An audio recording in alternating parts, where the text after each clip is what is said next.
So you just bought the pre-constructed Riptide Blitz deck and you want to improve it without breaking the bank. This video will be going over some quick upgrades that you can make to this out-of-the-box deck for about $25. We'll be adding some affordable equipment and key cards so that you can have a more powerful list for a reasonable price. If you're new to Flesh and Blood, I highly advise using more budget upgraded lists before you decide to invest in more expensive cards like the legendary equipment. I'm going to be using Card Trader as my price guide for this video, although I highly recommend you shop around at some local stores to see if they carry singles before you buy online. But with that said, let's get into the list.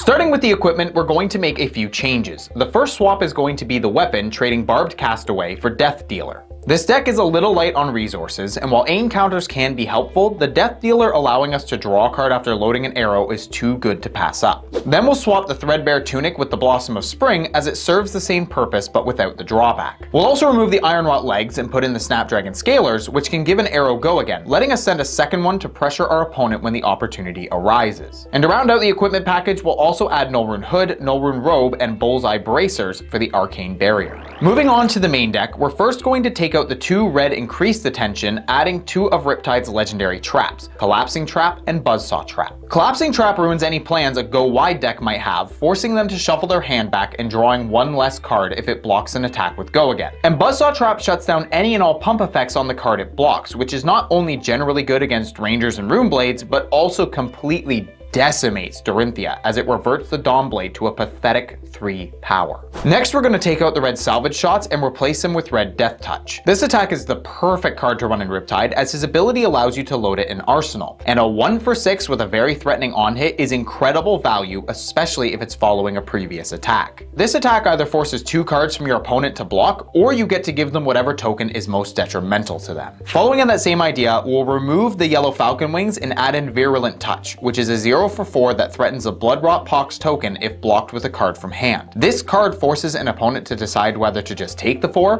block with equipment, or suffer 2 more damage if they do decide to block. And again, Riptide's ability is perfect for getting this card into the arsenal to use. And to help trigger his ability, we're going to remove the yellow Murkmire Grapnels and play red Nimbleisms. This card simply gives one of your attack actions a +3 boost, but this isn't just limited to arrows. Playing it and arsenaling a Death Touch or Virulent Touch to attack with can be a very effective turn all on its own. And finally, we're going to trade the yellow Scout the Peripheries for 2 red Razor Reflex. This card is perfect for the deck, as it not only helps ensure your on hits, but it also gives Go again and loads the arsenal with Riptide's ability, letting you attack again. Razor Reflex also helps you get your opponent down in life much quicker, so you can really start pressuring them with Riptide's damage ability. And that's it. That's the deck. Riptide is a super unique hero, being the only one to fully utilize traps. Hopefully this upgraded list serves you as a great entry point into the game, and if you found this video helpful, consider leaving a like or possibly subscribing to see more Flesh and Blood content. But with that, I hope you all have a great day, and I hope you're enjoying Flesh and Blood.